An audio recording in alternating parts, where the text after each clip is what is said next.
Bienvenidos a nuestro canal. El día de hoy vamos a hablar de lo que es el álgebra vectorial y nos vamos a enfocar a lo que sería suma de vectores mediante el método del paralelogramo.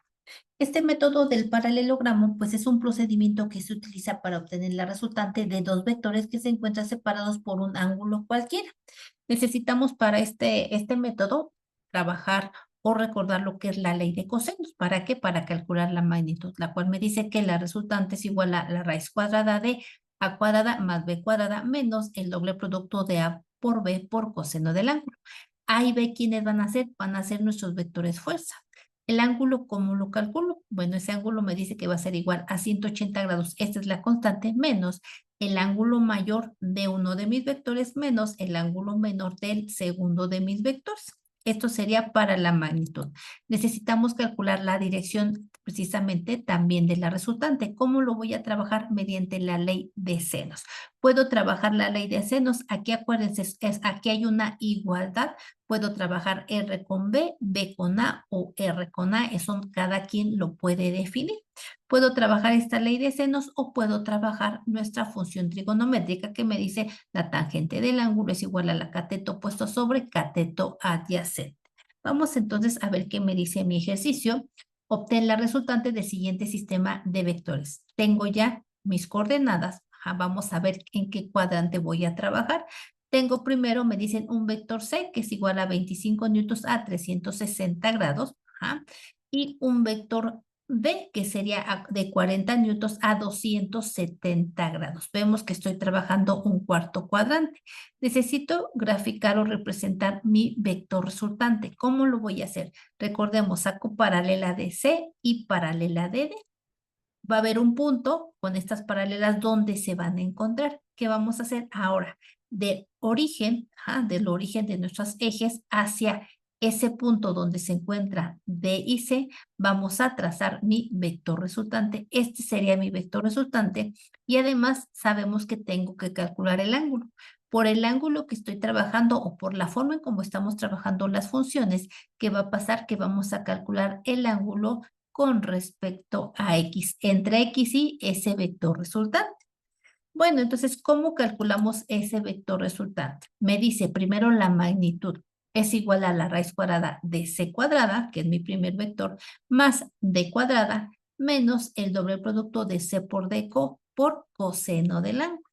Vamos entonces a calcular ese ángulo. Acuérdense que me decían, el ángulo es igual a 180 grados menos el ángulo mayor va a ser 360 grados menos el ángulo menor, que sería 270 grados. Restamos 360 menos 270 grados y vamos a tener un ángulo de 90 grados. Ahora sí, a 180 le resto 90 grados y voy a tener un ángulo, en este caso, de 90 grados. Ya tengo C, tengo D y ya tengo el ángulo también para poder calcular esa resultante. ¿Qué voy a hacer? Sustituir. Decimos vector resultante es igual a 25 newtons al cuadrado, que es C, más D al cuadrado, que serían 40 newtons al cuadrado, menos el doble producto de 25 newtons por 40 newtons por coseno de 90 grados. Hay que simplificar. Lo primero que hago es obtener el coseno de 90 grados y sabemos que el coseno de 90 grados es 0. Por lo tanto, pues prácticamente todo este producto, pues al multiplicarlo sabemos que se convierte en 0. Solamente voy a trabajar con el valor de C y el valor de D. ¿Qué voy a hacer? Elevamos al cuadrado. 25 al cuadrado me daría 625 newtons al cuadrado y 40 al cuadrado sería 1600 newtons al cuadrado. Vamos a sumar. Esto va a ser igual a 2225 newtons al cuadrado. Saco raíz tanto de la cantidad como de la unidad. Raíz de 2225 va a ser igual a 47.16 y raíz cuadrada de newtons al cuadrado, pues me daría newtons. Ya tengo mi vector resultante, su magnitud. ¿Qué me falta? Me falta calcular el ángulo. ¿Cómo lo voy a calcular? Con, en este caso, mi función tangente del ángulo, que es igual a cateto opuesto sobre cateto adyacente. Tengo que sustituir los valores y tengo que despejar el ángulo. ¿Cómo lo hago? Recordemos tangente, pasa del otro lado como la tangente inversa o tangente a la menos 1. ¿De quién esto va a ser multiplicado por quién? Por el cateto opuesto, que es 40, entre el cateto adyacente, que sería 25. Si dividimos 40 entre 25 y obtengo la tangente inversa, esto va a ser igual a un ángulo de 57.99 grados. Pero aquí vemos que ese ángulo corresponde a, les decía hace un momento, ese ángulo corresponde al eje, vamos a decir horizontal o eje X con respecto a el vector resultante. Este es el valor o el ángulo de mi vector resultante. No, lo que yo necesito es el ángulo que se forma desde X hasta el vector resultante. Vean qué interesante. ¿Qué vamos a hacer? Hay que calcularlo. ¿Cómo lo puedo calcular?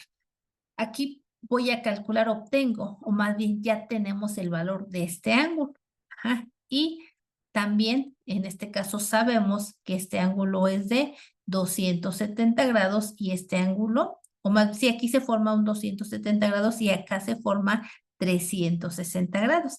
Y tengo este valor, entonces, ¿qué voy a decir? Ah, digo que el ángulo va a ser igual a 360 grados. Ajá, este que tengo aquí menos 57.99 a 360. Le quito este ángulo y ya sin problema voy a poder calcular o voy a poder obtener este ángulo, el ángulo de vector resultante. Es decir, el ángulo es igual a 360 grados menos 57.99 grados y me da un ángulo de 302 grados.